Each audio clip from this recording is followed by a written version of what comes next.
Gelê hevalên û qîratên Fergana Kurdî îro em ê bi hevdûre bersiva saat çendê bidin. Arkadaşlar derslerimize hoş geldiniz. Bugün hep birlikte saat kaç sorusuna cevap vereceğiz. Kürtçe'de saatleri söylemeyi öğreneceğiz. Kam derbas yuvaneye xubbin. Saat çende? Saat çende? Saat kaç? Sizin de gördüğünüz üzere bu çen sayılabilen nesneler için kaç demek. Yani sadece saat için kullanmıyoruz aslında. Mesela çend have kaç tane? Yani sayılabilen nesnelerde kaç tane kaç demek için çendi kullanıyoruz. Em bersiva pirsa xwe bidin. Saat çende? Hevalên hêja ji xwe em hînî hejmaran bûn em wane borî de meteviyek biyek got hewce çi ne ez ê dîvaneka bi tirkî carekî din rave bikim.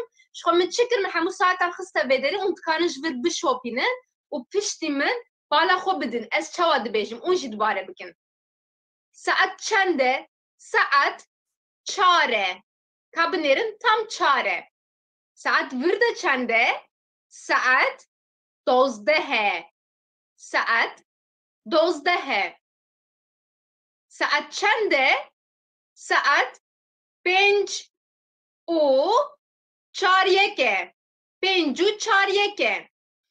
Hevalên hêja çaryek di Tirkî de ji wek çeyrek derbastı be lê ev pêv ji kurmancı hatiye. Ka bala xwe bidin. Çaryek yani perçekî gavam dikin çar qet hemûyan re em yek bi yek dibêjin çaryek yani çeyrek. Pencu çaryeke. Ez çawa girê didim?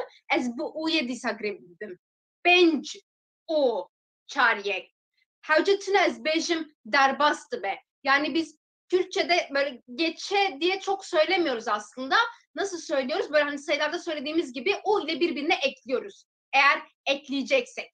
Saat pencu çaryeke. Saat dıvır da çende. Saat penc û nive. Dîsa niv çiye hevalû. Niv aslında dîsa gavam qetekî dikin du qet. Em nivî de jê dikin. Em her perçerê dibêjin niv. Mesela niv sev. Em dikarin wisa jî bêjin. Di saetan de jî em bi heman şeklî dibêjin. Penc û nîve. Dîsa ji ber ku min lê zêde kir, min bi ûyê vegirê da. Saat dıvır da çende? Saat şeş û deh deqeye. Şeş û deh deqeye. Ka binêrin. Şeş û serde deh deqa jî bihûriye. Ez çi dibêjim? Şeş û deh deqeye. Ji ber ku êdî ne wek nîv, çaryek, an jî saat çare ne bir şeklî ez bi hinek wisa evdeke küsratekê ez deqeyê lê zêde dikim. Şeş û deh deqeye. Heke kêm be em ê çawa bêjin?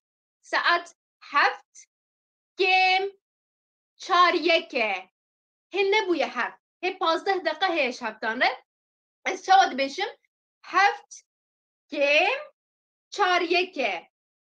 Arkadaşlar kala demek için neye kala demek istiyorsam onun yanına kêm kelimesini ekliyorum. Kêm aslında biraz Kürtçe'de eksik, az anlamına da geliyor. Heft kêm, 7'ye kala.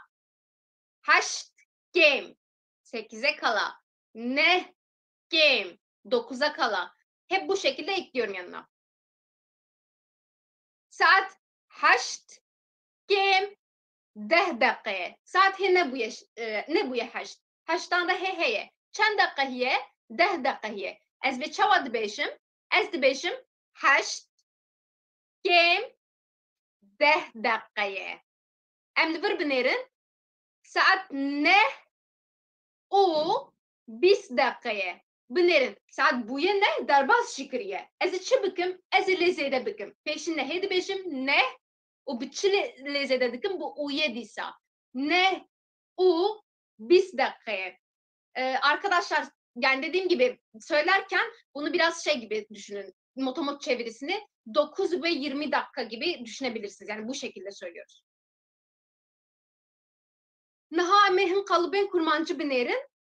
Arkadaşlar şimdi böyle zamanla ilgili bazı terimleri öğreneceğiz. Yani geç derken, erken derken, vakit derken bunları nasıl söylüyoruz?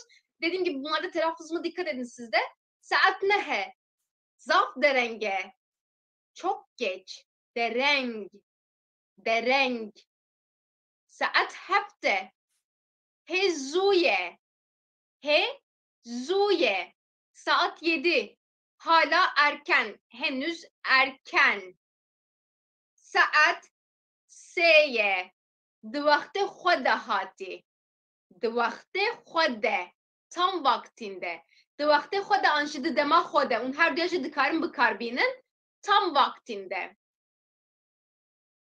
Naham hindariyekî binêrin hevalna şwe wek min got yani em hîn hejmaran bûn êdî hegon hejmara baş hîn bibin barê me vir de gelekî sivik e û jî piştî min binêrin ka ez bi kîja mantıqê çê dikim kar vê binêrin saet çend e saet 10 û 7 deqe ye saet 10 û 7 deqe ye saet çend e saet 11 û 40 deqe ye an jî saet 12 kêm 20 deqe ye saet çend e saet 4 û 15 deqe ye an jî saet 4 û 4 e saet çend e saet 6 û nîv e saet 6 û nîv e